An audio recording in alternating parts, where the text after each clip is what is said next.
tarde a todos e a todas, bem-vindos a esta sessão de lançamento deste livro, do Hassan Armando, sobre o massacre de Halloween.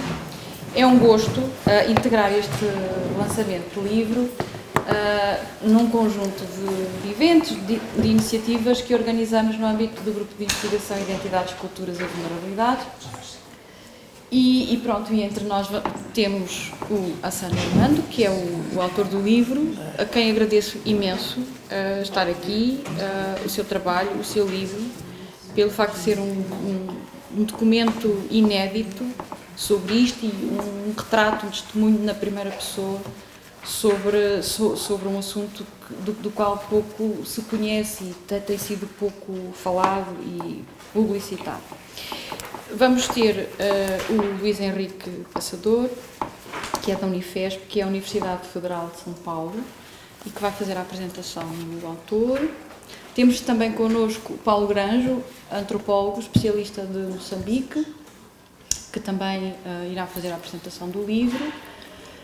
A Joana Pereira Leite, professora ligada ao CESA e ao ISEG, também especialista em Moçambique, e, por último, a Isabel Noronha, antropóloga, cineasta, com uma obra extremamente interessante e que também trará certamente um contributo para esta sessão.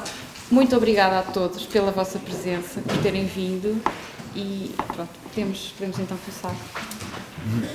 Ao invés do Hassan ser transformado num informante, nós nos conhecemos durante a minha pesquisa de campo para o doutoramento no distrito de Omoini. E ao perceber que tinha uma oportunidade rara, né, de ter uma pessoa que viveu uma história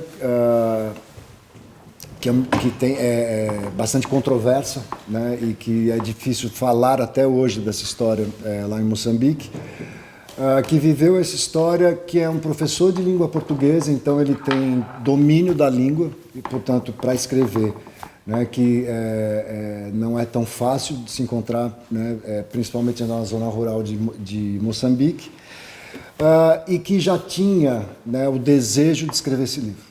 Né? Então foi uma feliz coincidência, né, de encontrar o Hassan, que já queria escrever esse livro, e de perceber que o livro dele valeria muito mais do que qualquer número de parágrafos escritos por mim. Né? Então, essa história começa por esse encontro feliz, né? E é uma história bastante longa, que durou 11 anos, entre o início da escrita até a publicação. Né?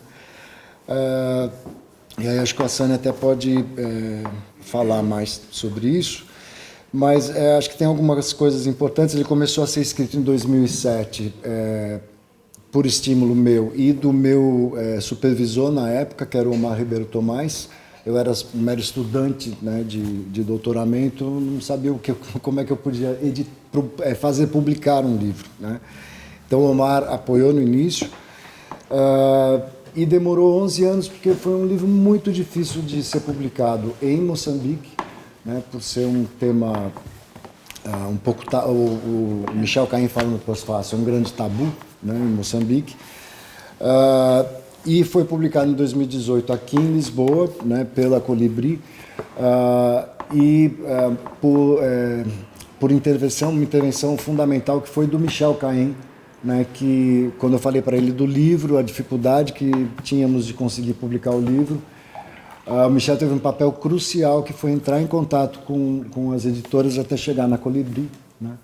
Então, queria também pessoalmente agradecer, né, profundamente a Colibri por ter tomado, né, essa atitude de fazer publicar. E o Hassan, eu vou falar rapidamente sobre ele, ele vai falar muito mais sobre si próprio. Né? Ele é professor da Escola Secundária 25 de Setembro, no distrito de Omoini, né? E atualmente também é gestor do ensino secundário à distância. Né? Ele reside até hoje na Vila Sede, né, do distrito de Omoini, no bairro 18 de Julho. Né, que o nome do bairro foi dado em função da data do massacre, que foi a região, inclusive, da vila que foi mais afetada, né, pelo massacre. E ele é também fundador, né, da recém-fundada Associação dos Professores e Educadores Católicos, né, de Moçambique, que é uma rede que provavelmente vai ser muito importante naquele país, né? Então, é isso. Eu acho que... Está satisfeito? Estou.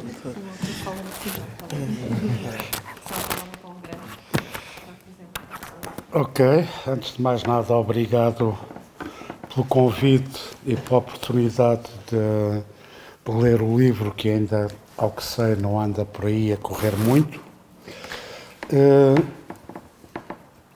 Esse livro, como foi dito, é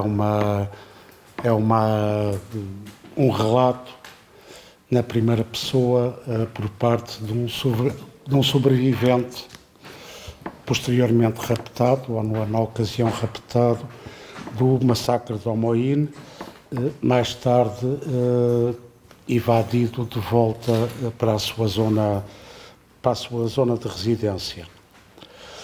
Ora, uma coisa que se calhar as pessoas se perguntam é porque a relevância e a necessidade de um livro sobre um acontecimento tão polémico e tão duro como este, por parte, mais do que de uma testemunha, de um sobrevivente desses acontecimentos. E, em grande medida, é isso que eu iria tentar explicar na minha perspectiva. Vocês encontrarão outras.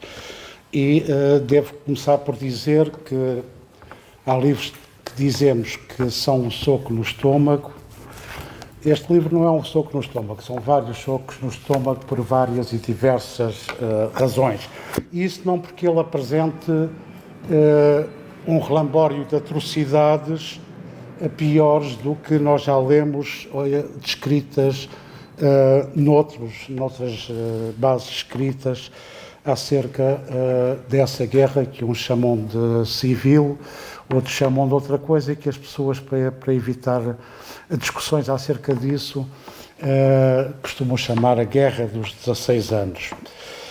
E, de facto, há outros sítios onde nos são descritas atrocidades ainda maiores do que as várias atrocidades que aqui encontramos, mas, precisamente, quando nesses outros sítios nós lemos acerca de episódios de canibalismo forçado, ou de crianças obrigadas a matar os pais, os tios ou os avós, em ambos os casos para não poderem, para quebrarem as pontes para a sua terra de origem e não poderem lá regressar, quando vemos descrições de mutilações por mera diversão, o nível da atrocidade com que nos confrontamos muitas vezes faz com que ela pareça quase uma coisa irreal, uma abstração, mesmo sabendo nós que aquilo que nos está a ser descrito são coisas que efetivamente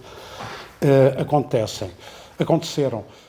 Ora, uma das coisas mais impressionantes neste livro, diria eu, é que aquilo que nos é dito nunca perde a realidade à medida que nós vamos lendo. Mais do que isso, as atrocidades que aqui encontramos são-nos contadas com toda a naturalidade. Tal como muitas vezes ficamos chocados de nos serem contadas casos semelhantes por parte de sobreviventes da guerra ou de participantes na guerra, com essa mesma naturalidade. E porquê é que isto me impressiona particularmente? É porque esta naturalidade daquilo que nos é descrito é sintoma de algo que me parece muito importante na realidade social e que este livro também mostra.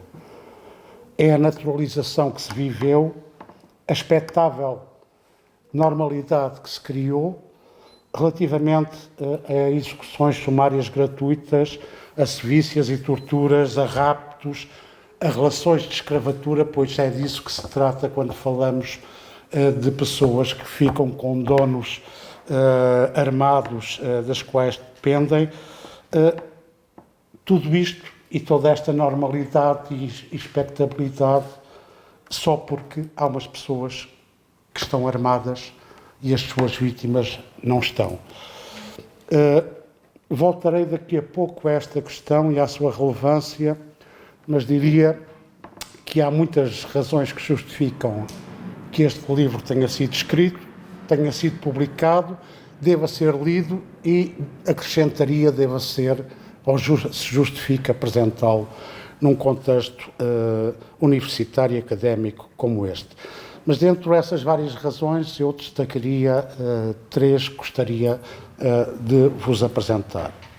A primeira delas decorre do facto de que a guerra civil moçambicana foi, em termos militares, e isto é uma questão que já nos foi dita, se calhar por palavras menos brutais do que eu vou utilizar, pelo Christian G. Ferré, na tese e livro que o tornaram persona não grata em Moçambique e entre os seus colegas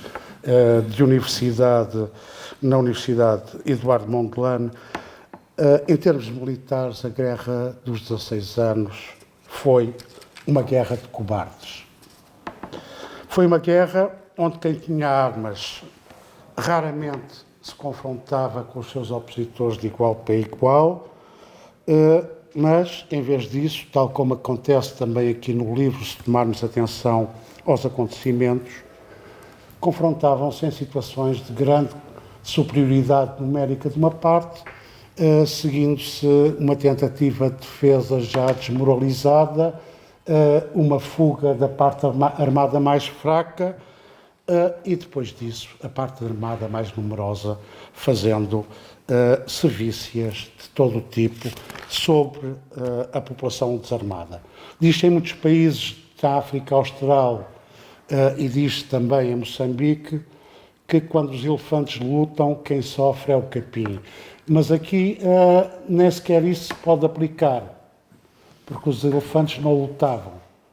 Aparecia um elefante maior que os outros, bramava mais alto, dava uma trombada, o outro fugia, e o maior ficava a espisotear o capim até que outro maior viesse e o expulsasse por sua vez a ele, muito frequentemente voltando esse outro a espisotear o capim que o seu adversário já tinha antes espisoteado. E é daqui que decorre, parece-me, a primeira razão para a escrita, publicação e leitura deste livro. É que quem mais deve e merece contar aquilo que esta guerra foi é o povo desarmado que a sofreu, não são os perpetradores do seu sofrimento, que são aquelas pessoas, direto ou indiretamente, que hoje em dia têm a facilidade e o acesso a esse relato. Ligada com esta, apontaria uma segunda razão. Logo que foi anunciada a realização desta sessão, eu comecei a receber recados de pessoas de ambos os lados do espectro partidário moçambicano que me instavam a falar a verdade. O problema é que na Guerra Civil, ou na Guerra dos 16 anos, preferiram, e nos acontecimentos como este massacre que é aqui relatado neste livro, verdades há muitas. Mais do que isso, o passado e a história são objetos de disputa indelevelmente marcada pelos interesses e objetivos das duas partes em contenda. Nessa altura e agora, as mesmas duas partes em contenda, a Renamo e a Frelimo. É claro que as verdades saídas dessa contenda pela história, pelo significado ou mesmo pela realidade factual do passado, serão necessariamente truncadas, interesseiras e determinadas por posições políticas antagónicas, ou pelo menos partidárias. Nem sempre é muito claro que diferenças políticas efetivas é que existem no espectro partidário moçambicano, mas diferenças partidárias, essas certamente as há. Isto leva-me a dizer, como segunda razão, que a verdade vivida pelas vítimas, também ela necessariamente situada e parcelar, mas a sua e vivida, é não apenas uma necessidade, mas um imperativo, se quisermos compreender esse passado e ter direito à memória. A terceira razão que gostaria aqui de destacar para essa escrita, leitura e publicação prende-se com, lembrar, compreender, acabei de falar disso, mas para que é que serve lembrar e compreender? E aqui talvez a minha leitura seja um pouco mais pessoal, ou pelo menos marcada pelo meu percurso enquanto investigador acerca de Moçambique. Isso porque aquilo que me levou, há anos atrás, a estudar os rituais de limpeza pós-guerra civil, foi ter verificado e sentido algo a que, acho eu, se costuma dar insuficiente atenção e importância ao analisar o Moçambique atual. E esse algo é a enorme importância e valor que o chamado cidadão comum atribui à paz, ou pelo menos, o que não é necessário mesmo da mesma coisa, à ausência de guerra.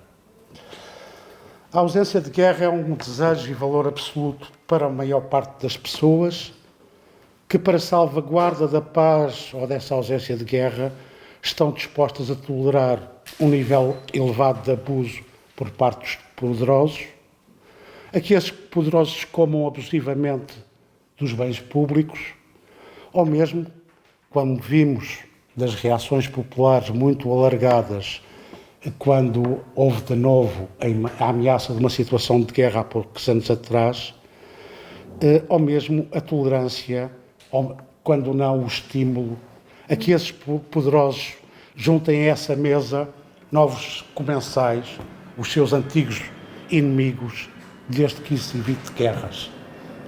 Ou seja, o apelo para que dividam lá a riqueza. Está certo que quando vocês comem demais não chega para os outros, mas pelo menos dividam entre vocês para que não haja guerra. Para este sentimento e prioridade socialmente partilhados pelas pessoas que estão, ao fim e ao cabo, nas mesmas condições daquelas que foram vítimas da guerra civil, é fulcral a memória daquilo que a guerra foi para as pessoas como elas. Por escrito, essa chamada da memória pode ser feita de muitas formas. Há a ficção, e de facto há muita e boa ficção moçambicana que envolve as questões da Guerra dos 16 anos, mas isso cria necessariamente sentimentos de irrealidade ao saber-me precisamente ficcionada. Há também a poesia, que, como por exemplo no Babalaze da Hiena do Creveirinha, nos aperta ao coração e nos enche a noite de pesadelos. Mas, de novo, estando a falar de uma verdade, está a falar de uma outra realidade, como quando olhamos para uma pintura de uma langatana. Há também a pesquisa e a escrita académicas, mas aí, mais uma vez, sempre com uma compreensível tendência a ser ascética e analítica, com insuficiência de vozes no discurso direto e com a ausência, ou insuficiência pelo menos, daquela emoção que sobra na poesia. E isto, quando não, com um excesso de presença das vozes dominantes e dos seus interesses. Há então a ficção, a poesia, a escrita académica e há os livros como este, os relatos vividos das vítimas sobreviventes, pessoas como as outras, que viviam entre pessoas como as outras. A sua força, importância e necessidade de livros como este não estarão nem na beleza formal e enfabulação da literatura, nem na erudição analítica dos cientistas. Estão, parece-me a mim, em contar o que para aquela pessoa, como as outras, se passou. E voltando a uma ideia que já enunciei e à qual disse que regressaria, as forças estão em mostrar que, para além das atrocidades, de que forma, em tempos de guerra, ser assassinado, ser torturado, ser escravizado só porque sim, são coisas que fazem parte da normalidade quase cotidiana. E isto, a transmissão disto, por vezes muito mais do que os factos, parece ser essencial e valiosíssima para a memória e para esses sentimentos de evitamento de guerra a quase todo o custo. Obrigado pela vossa atenção e, obviamente, obrigado ao autor, ao Hassan Armando, por este livro.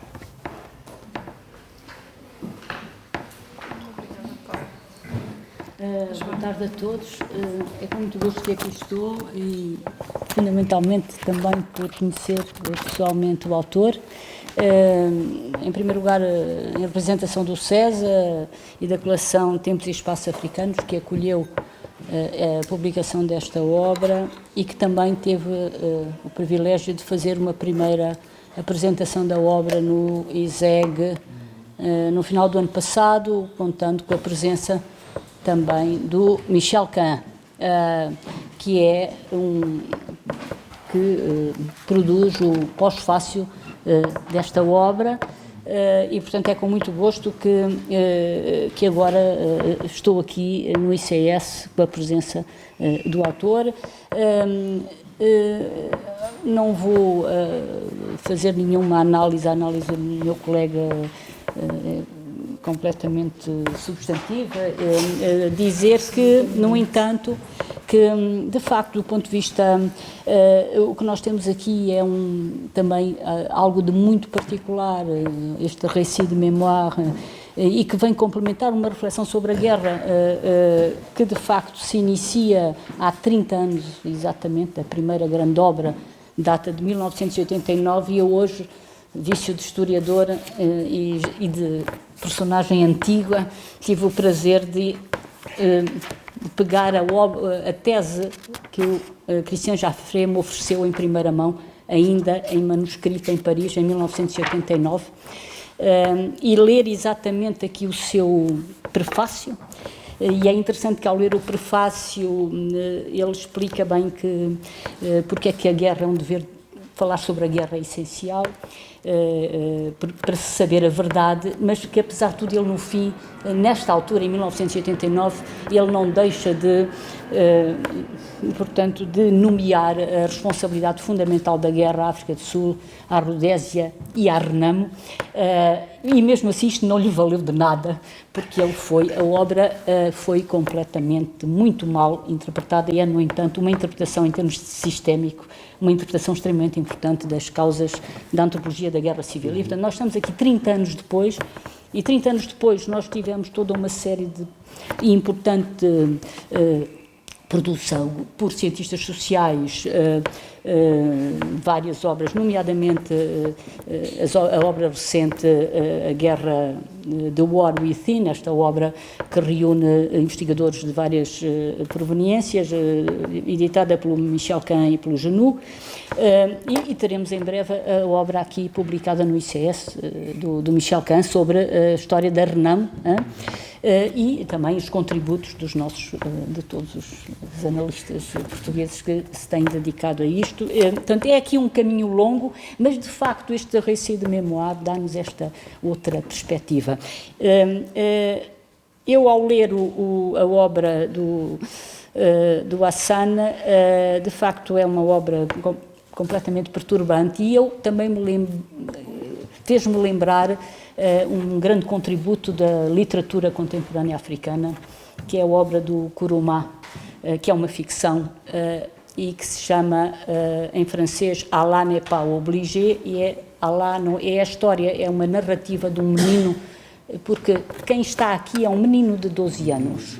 Quem está aqui não é um adulto, é uma construção a posteriori de uma memória de um menino de 12 anos. E quando eu li este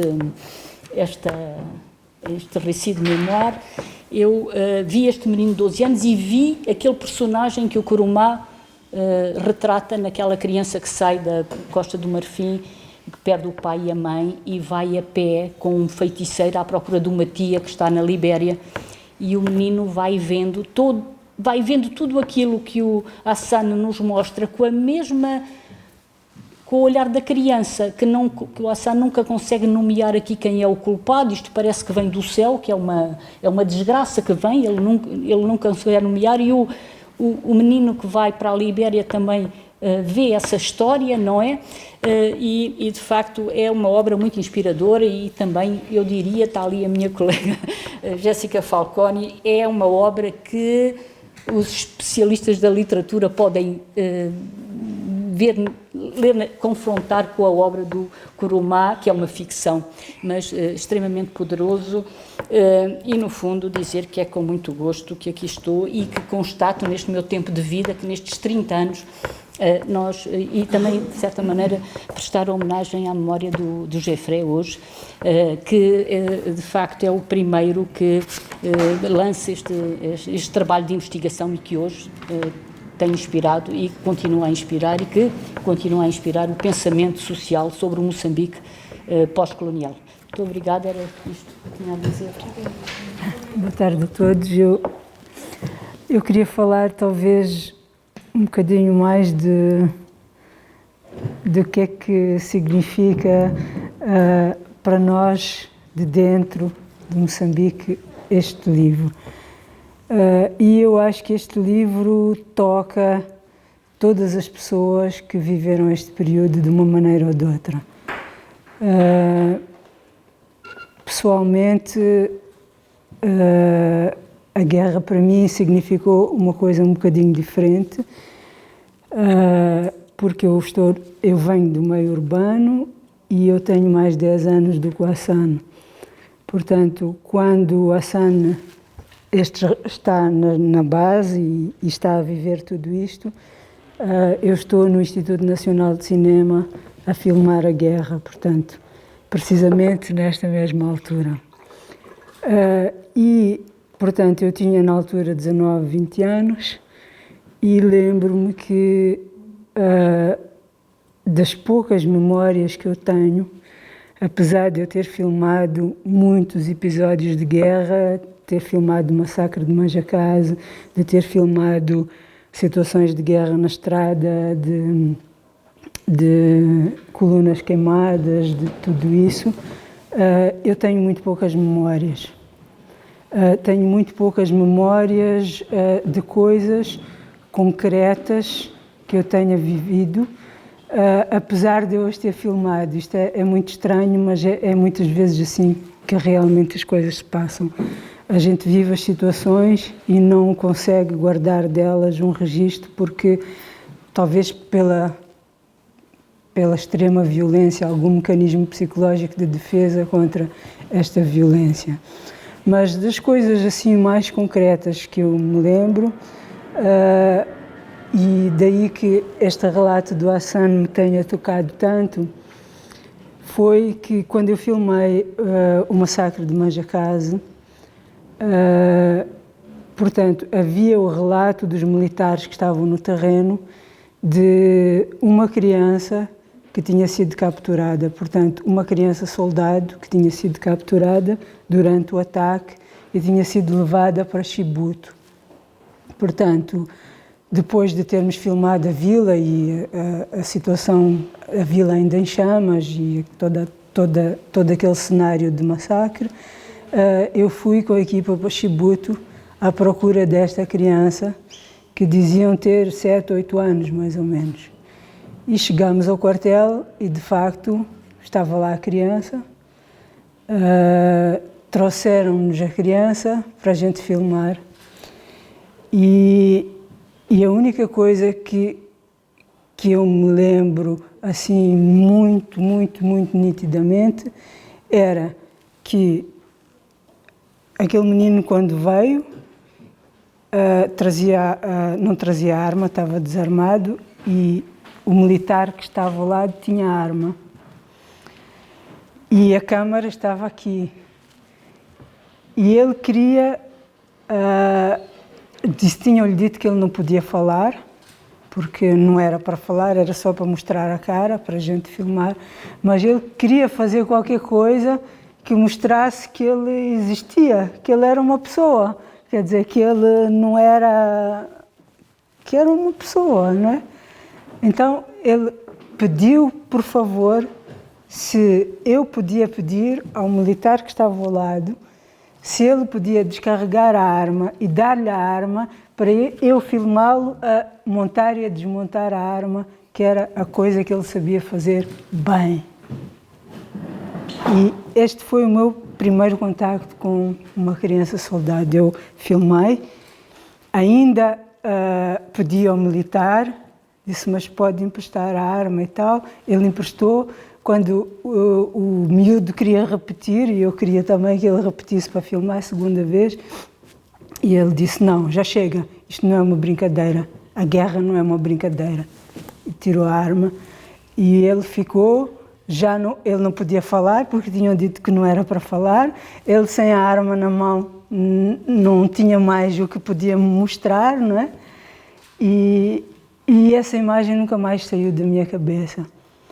Então, bom, depois já há todo um processo que não importa aqui, que eu fui tentar filmar outras crianças soldado que tinham sido capturadas e fiz todo um percurso de pesquisa em torno disso. Mas só para dizer que quando eu li o livro do Hassan, a primeira coisa foi encontrar uma pessoa adulta que correspondia àquela criança que eu vi naquele dia daquela maneira, completamente despossuída de tudo quanto fazia dela um ser humano e sem qualquer possibilidade de mostrar o que quer que fosse. Então, estas palavras do livro do Hassan, na verdade, para mim, preenchem... eu nem digo, o Paulo chamou esta coisa de uma chamada memória, é que nem é um vazio. Esta memória deste tempo, para mim, é mais um buraco negro do que um vazio. Porque ele não é vazio, ele está cheio de coisas, e coisas terríveis, e coisas tão densas, para as quais a gente dificilmente encontra até palavras ou imagens. Eu não consigo nem ter imagens sobre isso. E o Hassan trouxe as palavras, e isto eu queria realmente agradecer assim do fundo do coração, Hassan. Obrigada. Kanimambo. Só queria recordar mais um registro interessante da guerra, que é o registro dos fotógrafos moçambicanos sobre a guerra. As fotografias do Santimano, do Cabral, que são documentos extremamente fortes também.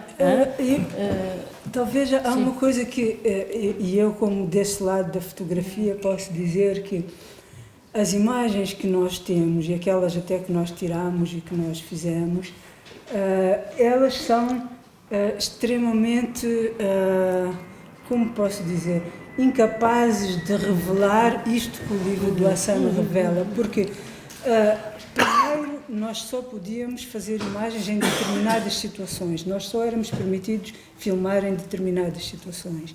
Depois, nessas situações, como esta que eu estava a relatar da criança, também havia uma série de constrangimentos e de regras das coisas. Não se pode falar, não se pode fazer isto, não se pode tal. Então, se nós vamos ver as imagens daquela guerra, são todas imagens muito estereotipadas e que nos falam, na verdade, daquela violência que é uma violência conhecida de todas as guerras, não é? Os massacres, as pessoas mutiladas, tal. Agora, este cotidiano que ele traz, esta vivência por dentro da coisa, que não está ligada a nenhuma superestrutura de nada, que não está ligada a nenhuma ideia de nada, não é? Quer dizer, ele não está a discutir as razões da guerra, ele não está a discutir as razões políticas e económicas, ele não está a discutir se as crianças estão a ser instrumentalizadas, ele está a dizer o que ele viveu, ele está a pôr... Ele está a pôr imagens e palavras dentro de uma coisa que na verdade é um buraco negro, de tal maneira que há um silêncio sobre isto que não é construído, não é que seja proibido de falar da guerra, é que as pessoas sozinhas não falam, é que há uma incapacidade de falar sobre isto que aconteceu. E isto faz com que este medo de que volte a acontecer esteja sempre presente, porque na verdade nunca acabou, não é? A guerra não acabou, foram feitos aqueles rituais de integração, não é? Das pessoas, dos homens, das crianças, dos adolescentes, fez-se o acordo, mas isto que ele está a dizer não acaba nunca, não é? Isto são coisas que continuam a viver dentro de nós o tempo todo. Então, eu não digo só a coragem de quebrar o silêncio, porque não é isso, é a capacidade de pôr palavras nesse silêncio e transformá-lo em alguma coisa. Eu acho que é muito mais... Eu não sei, não consigo dizer melhor, não sei explicar melhor, mas acho que... Bom, expliquei aquilo que eu consegui.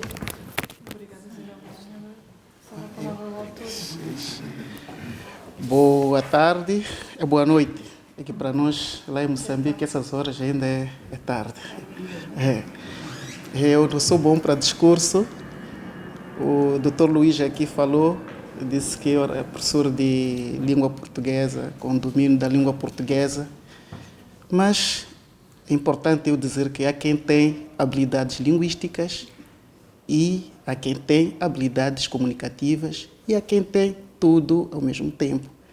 Agora, eu quero acreditar que não tenha essas habilidades, principalmente comunicativas. Mas, em todo caso, eu aqui não vou falar muita coisa, porque o muito é o que já se disse. Eu só vou testemunhar, talvez, ou dizer como é que o livro nasce. Mas antes de chegar lá, eu gostaria de, neste caso, agradecer à professora, a doutora Patrícia Ferraz de Matos, o professor doutor Nuno Domingos, parece que não está, está aqui ausente, e a doutoranda, neste caso, a Luísa Continho, pelo convite e pela organização, portanto, do evento, este evento neste caso. E através, neste caso, do grupo de identificação pela identidades. É isso. Agradecer o professor Dr. Paulo Granjo, aqui comigo, ao lado, pela leitura e grandioso comentário do livro. Endereçar as minhas graças à professora doutora Joana Pereira Leite por aceitar o convite para participar do lançamento do livro e pelo apoio dado à publicação do mesmo pelas edições Colibri. Obrigado. Aí o Mão de Ferro, lá atrás. Não é? O seu editor está ali. Sim. Está aí. Já o li. Então, Mão de Ferro. obrigado, doutor Mão de Ferro. Isso, né? Agradeço ainda Camilo de Souza, que aqui não está. Vou pedir à doutora Isabel para, pelo menos, levar as minhas saudações. Devemos de encontrar um momento para... A Isabel Noronha, neste caso a doutora, que aqui está conosco, por aceitar o convite de participar do lançamento. Dirijo as minhas honras ao professor Dr. Michel Caen, pela amizade e pelo, neste caso, empenho na busca da editora para a publicação do presente livro. E já estão aqui os editores. Ao professor Dr. Luís Henrique Passador, ao meu lado, pela proposta aceite pelo GI Identidades para o lançamento desta obra, intitulado por Tempos de Fúria, Memória do Massacre de Umuine, 18 de julho de 1987. Enfim, Massacre de Umuine é mesmo aquilo que estavam a dizer. É uma chacina de cerca de 600 pessoas. Mas deste número, o número oficialmente registrado são 424 pessoas mortas naquele dia. E centenas de pessoas também raptadas no mesmo dia. Das 424 registradas, neste caso oficialmente, 350 estão em 3 valas comuns, lá em Moinho. Quem tiver a oportunidade de ler o livro, vai lá apanhar. Este massacre aconteceu, tal como estava a dizer, no dia 18 de julho de 1987, durante aquela Guerra dos 16 anos. Já falava o doutor aqui. Então, significa, o que estava a dizer a doutora aí é verdade. Eu tive aquela sorte, pelo menos, de não ser militar, isto porque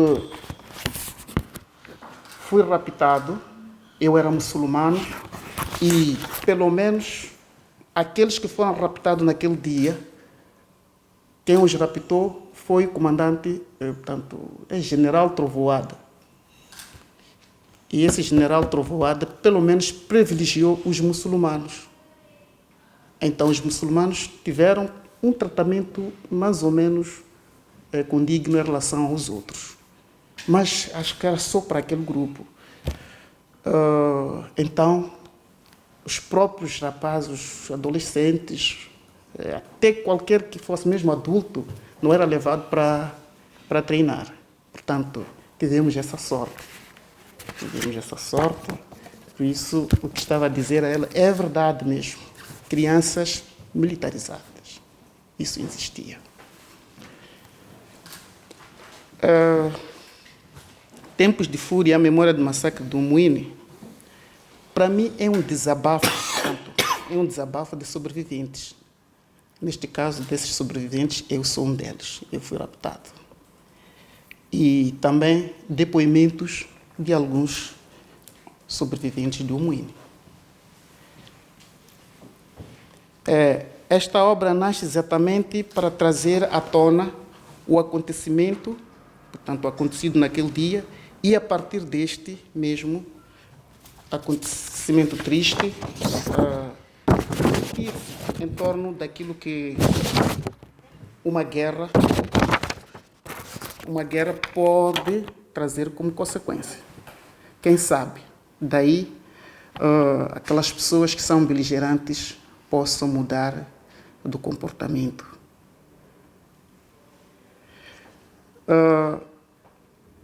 Ainda vou dizer que nasceu numa altura em que o Dr. Luís Henrique Passador, já que estava a dizer, estou a testemunhar, aqui presente comigo, esteve em Moinho para trabalhar, portanto, para trabalhos de pesquisa, e tornámos-nos amigos. Durante as nossas conversas, percebeu de fato que eu queria escrever sobre o massacre e que antes já havia gravado um álbum de 9 músicas. Nesse álbum, uma delas é sobre o massacre do Moinho. Motivou-me a começar a escrever. Em menos de 6 meses, a obra já estava escrita. É importante salientar que, naquela altura, contava-se as pessoas que tinham computador, pelo menos naquele distrito, até posso dizer em todo Moçambique. Por isso, estou a falar de 2007. Por isso, eu manuscrevia os textos e o Dr. Luís, com o seu computador, tutorava e digitava o trabalho. Escrita a obra, não foi fácil para a sua edição. Em 2012, tive um mafioso, portanto, encontrei um mafioso que burlou-me 50 mil meticais, não sei quanto é que corresponde em euros, não sei, mas 50 mil meticais, alegando que iria editá-lo. 800 euros. Na altura seria mais. E nessa altura, de fato, 50 mil meticais não era brincadeira. Então, em 2013, submeti o livro e um pedido de financiamento à Mediateca do BCI, no Maputo. Aí, gostou da obra e concedeu-se o financiamento. Depois, indicou-se a editora Angira, do lado do Maputo, para trabalhar na edição e publicar. Assinados o contrato, era para em 6 meses, no máximo, tivesse publicado. Mas, no dado momento, desistiu. É aquilo que eu estava a dizer. Foi difícil, portanto, essa temática, quero acreditar que seja polêmica. Então, foi difícil publicar. Por isso, quero aproveitar esta ocasião para agradecer o doutor Luís pelo fato de ter me motivado a escrever, feito um trabalho de supervisão e digitado, ter ainda ajudado em papel e canetas. Enfim, ter tido alguém muito importante, o historiador acima citado, Dr. Michel Canhen, que leu o livro, gostou, também tornou-se meu amigo e se encarregou em procurar editoras fora do país. Daí que conseguiu a editora Colibri, aqui em Lisboa. Digo obrigado, Dr. Canhen.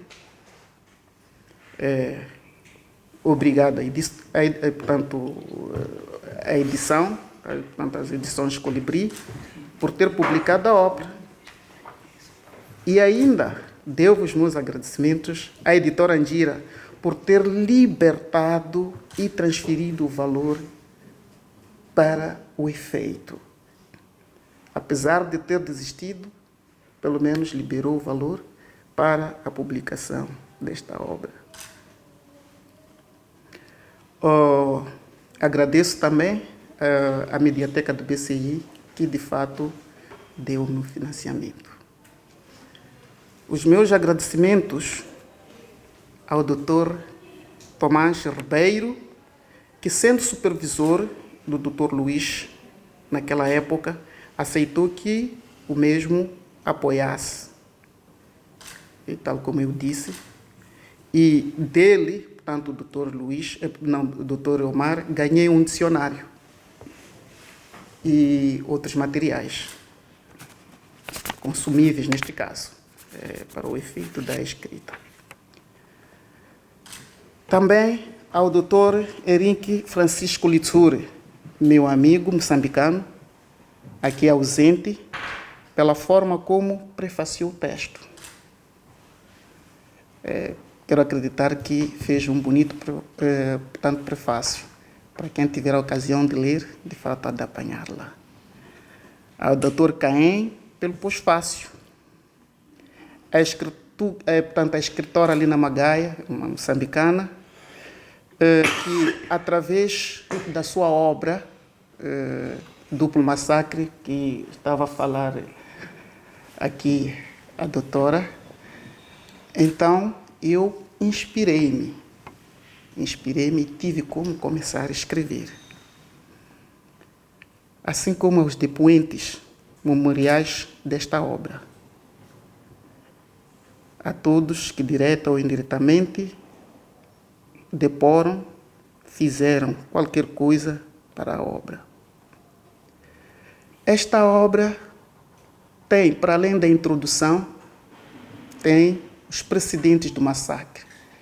Lendo os precedentes, vamos saber quando é que o Mwini foi começado a ser atacado. Portanto, lá vamos apanhar que em março houve o primeiro ataque no distrito do Mwini, mas no posto administrativo de Pembe. Em maio, houve o primeiro ataque já na Vila Sede. Depois, indo mais, vamos encontrar lá histórias, de fato, que precedem o massacre. História do poderoso, portanto, supersticioso Ombelwane, que tem lá poderes, de fato, que lhe ajudavam para qualquer coisa. Então, vamos apanhar lá. Quem for ali, vai apanhar lá. Então, no massacre, portanto, nesta obra também, para além do próprio dia do massacre, a história do massacre, vamos encontrar o que aconteceu após o massacre. A vida também lá nas bases. Portanto, eu vivi a vida das bases. Por isso está lá escrito, está aqui escrito. Então, para terminar, dizer que quem for a ter esta obra, eu não sou da Colibri, senão vão pensar que eu estou a fazer a publicidade. Quem for a ter esta obra, quero acreditar que quando for a pegar, vai acabar em pouco tempo. Aliás, vai lhe motivar a ler mais. Basta ler a primeira palavra, vai te contestar a ler a segunda. Depois o período, o parágrafo, a primeira página, até terminar. Por isso, eu aconselho que quem quiser pegar no livro, ler, é melhor que nesse dia não planifique outra coisa. Porque se for a planificar, há de atrasar ou há de deixar de fazer. O livro vai te chamar a continuar até terminar. Obrigado.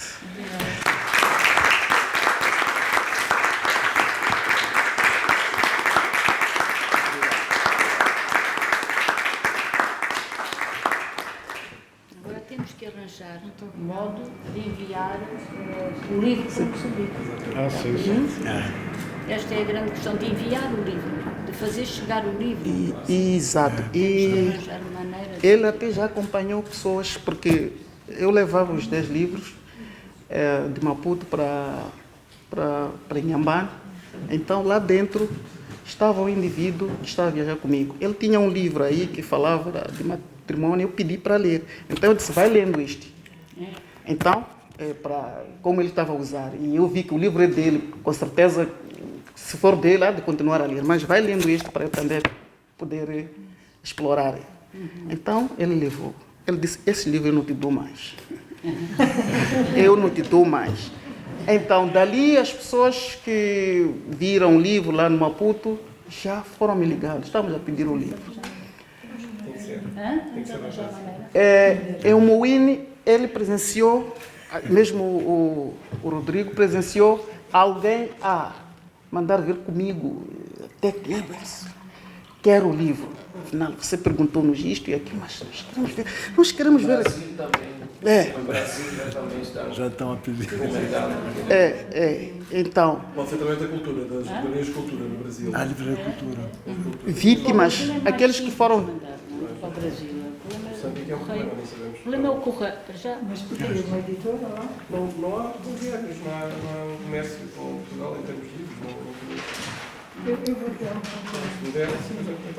Olha, mas talvez possam depois combinar a difusão do livro final e agora ter um espaço para, se o público tiver alguma questão, algum comentário, alguma curiosidade que tenha, aproveitando a presença do autor, que se vai embora na sexta-feira, tem oportunidade para questões, comentários em relação ao livro. Está lá fora.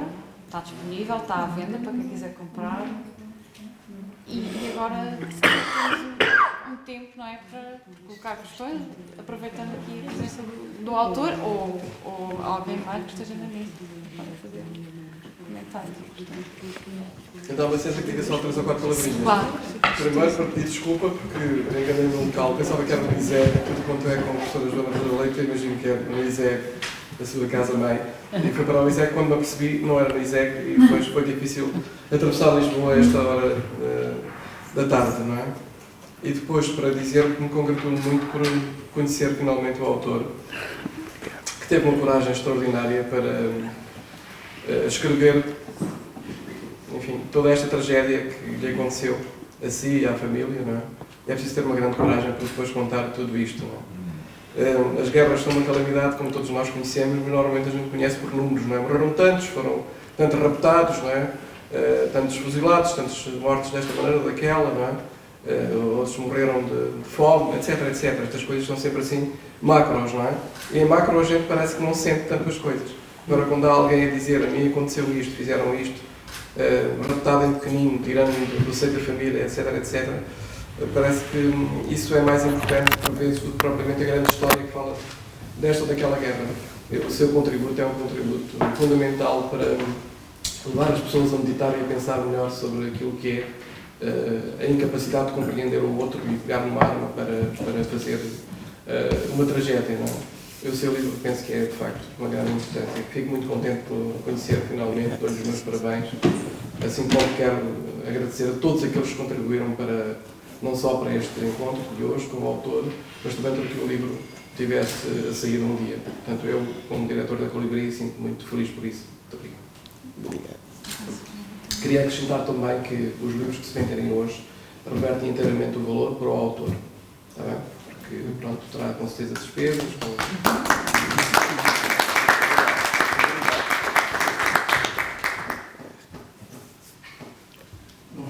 Obrigado. Bom, eu quero parabenizar o autor. Eu sou moçambicano, conheço o Mime,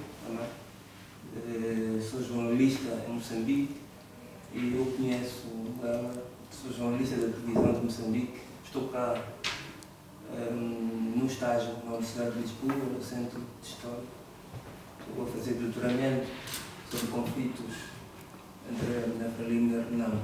A minha curiosidade, só gostaria de perceber um pouco, como autor, há alguma confusão, como disse o doutor, há diferenças entre os dois partidos, nesse caso a Renamo e a Frelimo e a Renamo.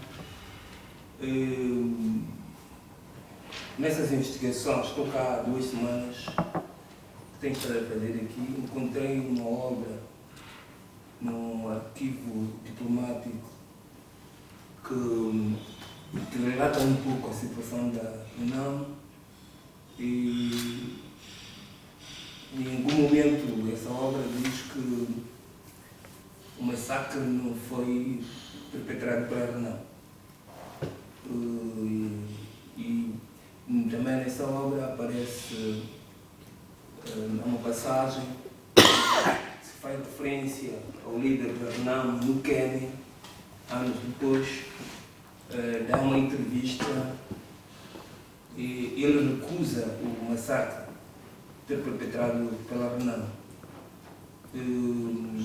Perante essa situação, gostaria de perceber um pouco, porque faz referência a esse general trovoado e fala também de ter ido até a base, conseguiu perceber um pouco que força estava lá, de que lado a força que estava lá na base, porque de facto o massacre do Mime, essa obra não conseguiu publicar em Moçambique porque efetivamente estamos, como dizia o doutor, estamos em paz, sem arma, quer dizer, sem disparo, mas não estamos em paz. Efetivamente não estamos em paz.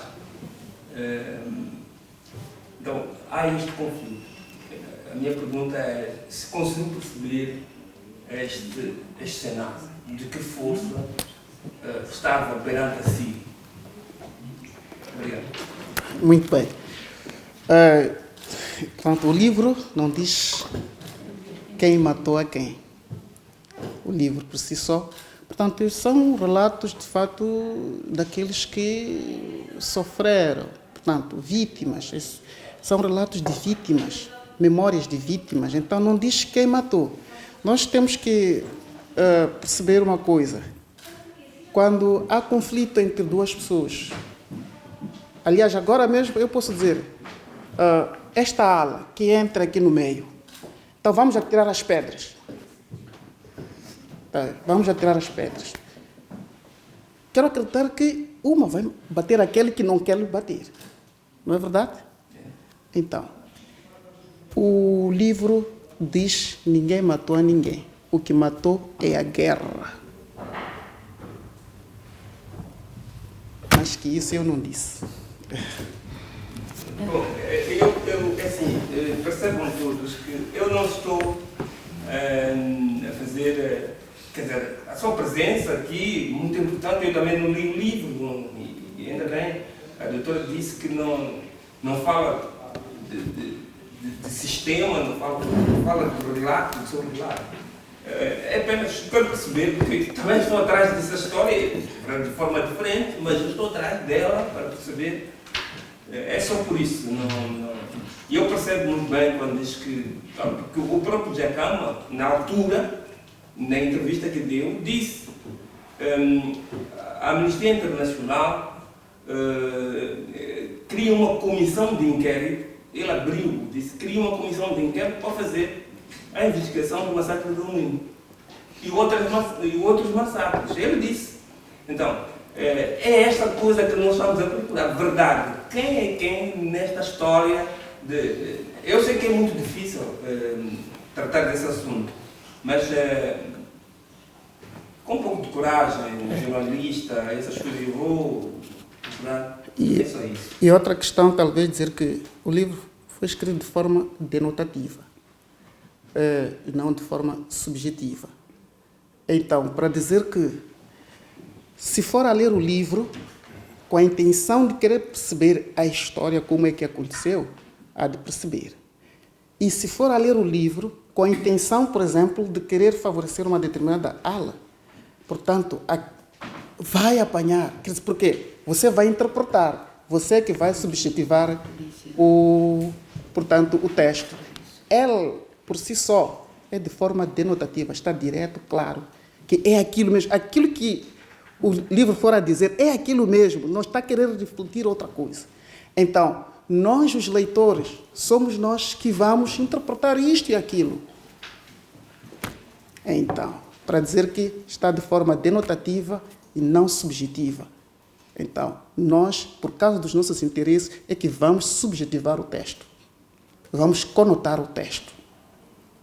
Doutor, desculpa. Desculpa, doutor. Eu gostava de falar. Sim, eu também queria fazer essa pergunta.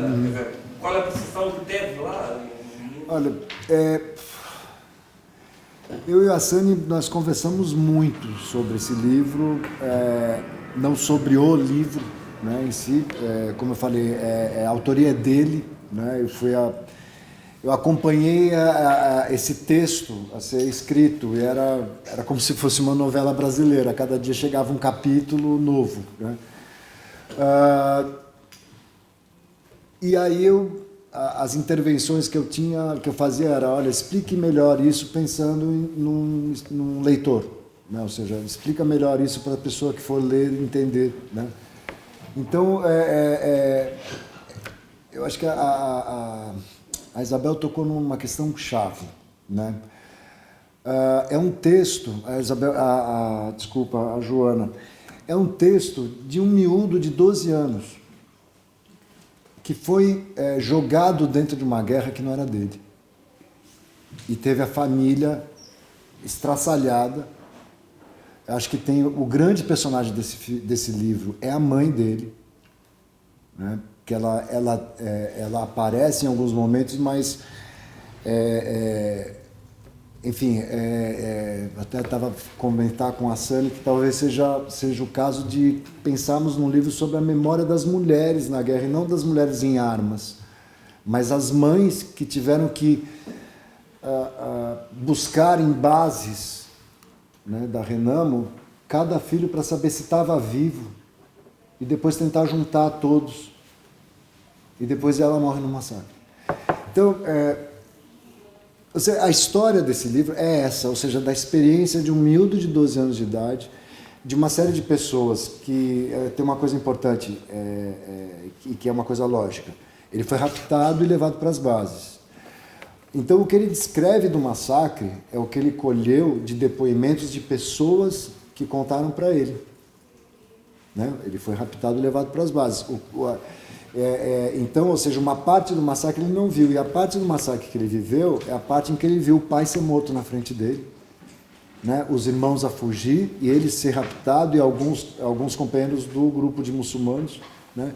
Então, nós discutimos muito sobre isso, porque era um temor dele e meu, desse livro ser jogado na quarta vala comum desse massacre, que é do silêncio, ou, né, de um silêncio provocado pela necessidade de se descobrir quem matou quem. Né? Não é um livro que discuta a causa das armas, não é um livro que diga esse é culpado ou aquele é culpado, até porque quem leu outras coisas escritas pelo massacre, sobre o massacre, sabe, isso está nos jornais, enfim. Houve ataque dos dois lados, ou seja, os civis morreram por um ataque e um contra-ataque. Né? Ou seja, houve uma resposta. Isso que o Hassani falou das pedras, ou seja, no meio do caminho tinha civis, né? A Lina Magaia conta, ou seja, as pessoas fugiram pela estrada enquanto vinham os blindados. E a ideia de que todos da Renamo eram bandidos armados sem uniforme, tornava qualquer cidadão maltrapilho ou vestido como se tivesse a população da zona rural, um possível bandido armado. Então, ou seja, era um temor que nós tínhamos, eu tinha muito receio desse livro ser lançado e o Hassani ser envolvido nessa vala comum que produz mais vítimas. Né? Então, esse livro não é o que o Hassani falou, você pode ler da maneira que você quiser, né? Mas ele, para mim, é um livro que, na verdade, é um libelo a favor da paz. Porque é importante lembrar disso, é um miúdo de 12 anos que foi jogado dentro de uma guerra que não era dele. Né? E ele teve a vida completamente afetada, a dele, da família, daquela comunidade inteira. O Moine entrou num processo de entropia depois do massacre, nunca mais foi a mesma. As pessoas, economicamente, os grandes armazenistas que haviam lá fugiram para Machixe, acabou o Moine. Quando eu cheguei lá em 2007, fazia 20 anos, né, do massacre, eu assisti a cerimônia e o que eu percebia das pessoas é que elas olhavam para Machixe como um futuro roubado, que a Machixe hoje é chamada a capital econômica de Inhambane. Os armazenistas que estavam em Moine fugiram para Machixe. Tá? Então, existe uma vitimização coletiva naquilo. E é isso que o Hassani fala. Na verdade, a guerra vitimou todos. Né? Inclusive, o Hassani ele escapou de ter virado menino soldado. A história dele podia ter sido completamente outra. Né? Então, esse livro não é sobre a causa das armas, não é sobre quem matou quem, né? Mas é um relato que é inédito, e acho que esse é o grande valor dessa obra, que é um civil que conta o que era ser civil numa guerra civil. Né? Então, até te peço, já que tu és jornalista, é importante que não se jogue esse livro nessa vala comum que ela reduz o livro a algo que não é. Né? É muito mais do que isso. É muito menos que isso, é muito mais do que isso. Nós, te lembras quando nós estivemos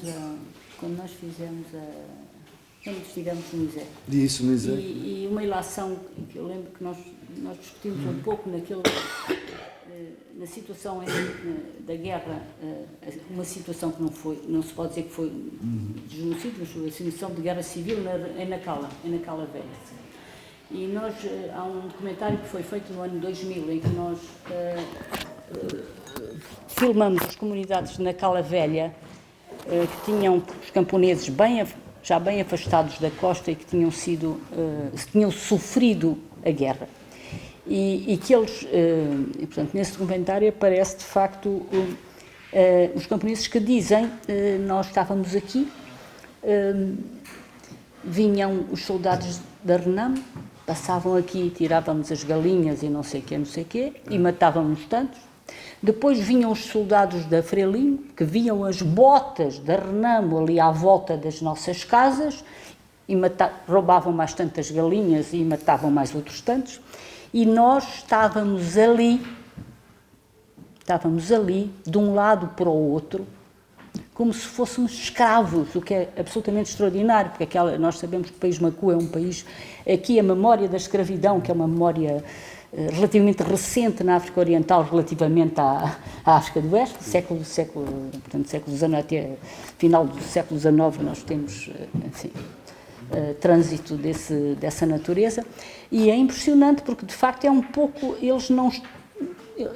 As populações camponesas sofreram de um lado e do outro, não é? Sofreram, e se você quiser indagar quem matou quem, vai-se ver aflitinho, não é? Está a perceber? Isto é uma verdade, esta situação, obviamente, não é uma situação típica de Moçambique. Se você ler um livro absolutamente admirável, que tem que ler, que é jornalista e vai ter que ler, e vai fazer investigação sobre a guerra, e vai ter que ler o livro de um grande cientista social que faz um romance sobre o Congo, 100 anos de história, que é um cientista social flamengo, Congo, une histoire, un siècle d'histoire, e em que ele conta a guerra no Kivu, onde há 40 bandos, onde existem 40 portanto, grupos armados, não é? E você vai encontrar ali isto também, não é? Que as pessoas estão ali, é esta situação, e que, portanto, só um registro muito na primeira pessoa pode dar o sangue e a carne, obviamente que os analistas sociais fazem depois as interpretações, e de facto, obviamente que esta obra pode ser objeto de uma grande hermenêutica, certamente, numa grande hermenêutica, mas o que está aqui em questão é quão precioso é este registro de memória e a grande responsabilidade dos intelectuais para fazerem as leituras que as ciências sociais fazem. Certo? É isso. Só para adiantar, o que o Hassani conta é que ele foi raptado para as bases da Renamo. Então, ou seja, teve o ataque da Renamo. E o que os depoentes dele contam é que também pessoas foram mortas do contra-ataque. Então, assim, quem matou... Só se, né, talvez estatisticamente quem matou mais responda, não sei. Então, e tem uma coisa que eu também vou adiantar, é uma surpresa, ou seja, havia um terceiro grupo armado, que se formou pela fome. O que o Hassani descreve da vida nas bases é a luta pela comida. O Anders Nilsson vai falar guerra dos pobres. Né? Ou seja, na década de 80, a região de Omoini passou por uma seca de 10 anos, as pessoas não tinham o que comer. Né? Então, assim, a guerra era a guerra pela comida, no fim das contas, né? Ali na região das bases. E eu conheço bem aquela região que eu faço pesquisas lá. Né? De fato, é um solo bastante pobre, árido, né? Falta muita água, tem períodos de seca prolongada. Então, havia um inimigo comum a todos, que era a fome. Né? Então, é uma guerra também alimentada pela fome. A fome alimentou a guerra, assim, a falta de comida. Mas leia o livro, acho que vale a pena. Tem mais perguntas? Posso fazer um comentário breve, que penso que tem a ver um pouco com estes incômodos. O livro provoca um incômodo não apenas pelo conteúdo, que já em si mesmo, como falou Paulo Granjo, vários socos, né, no estômago, e eu acrescentaria ter vários socos em várias partes do corpo, mas é claro, é o conteúdo, mas eu só quero dizer, eu sou daqueles que, como você falou, Hassani, leu em 2 dias, eu tive que deixar todos os meus planos, porque não conseguia. O que me capturou foi a narrativa e a maneira que a forma que você escolheu, e agora parece que, pelo que você acaba de dizer, foi uma escolha proposital, ou você já tem incorporada essa maneira, mas é uma narrativa que é difícil de classificar, não é? Que existe poesia, existe literatura, existe escrita acadêmica, existe isto. Quer dizer, e é difícil de classificar por vários motivos, porque, e de alguma forma, eu acho que aqui ficou claro, isto chama um pouco digamos, a responsabilidade do leitor, porque o próprio conteúdo e a forma está dizendo, olha, vocês não têm que encontrar nisto uma moral, nem sequer uma moral, porque, claro, o vício do cientista social é classificar, encontrar as razões, não é? Mas não se trata disso. Então, acho que realmente o contributo, além da memória, certamente, e que pode ser comparável ou não comparável a outras experiências de terror, de terrorismo, de violência, de guerra, certamente, mas a peculiaridade, a singularidade da narrativa, que pelo menos foi o que mais me cativou, e aliás, que faz parecer com aquele livro de ciências sociais uma mera banalidade, por assim dizer. Há um longo debate de anos onde os antropólogos se reúnem a discutir as narrativas etnográficas e a reflexividade e a multivocalidade e a polifonia. Tudo bem, alguns podem estar tentados a enxergar isto dessa maneira, mas acho que ainda assim seria um olhar mesquinho e um olhar empobrecedor. Eu só queria dizer isto, porque me parece que me parece que isso é o início de um começo, né? Porque a obra se realiza nos seus leitores, né? E espero que tenha muitos. Muito bem. Sim, claro. Bem, eu gostaria de, talvez, de novo repisar que o que está em causa é a guerra. A guerra é que mata, transforma os bons em maus, rapta, faz tudo aquilo que é de mal. Então não vamos dizer quem matou a quem. Isto quando se trata de guerra é isto mesmo. E se me autorizar, eu gostaria de cantar uma música, uma canção em minha língua. Portanto, eu vou pedir a ele para traduzir, se é que consegue, ou a doutora Isabel, caso não, traduzo eu mesmo.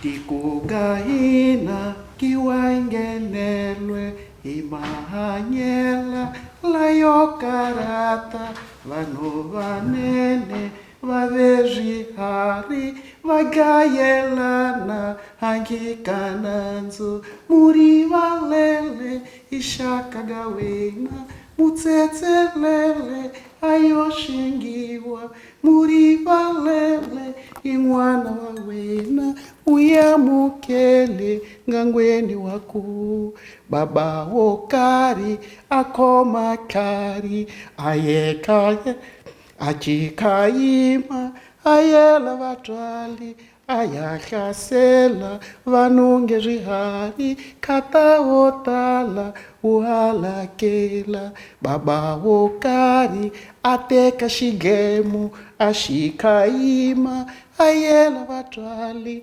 ayahlasela vanange zvihari kataotala uhalakela n'wana yenahu ateka shigemu ashikayima ayela vatwali ayahlasela vanunge zvihari adayelela vana hinkwavo murivalele ishaka ga wena mutsetselele ayoshengiwa murivalele in'wana wa wena muyamukele ngangweni waku. Então,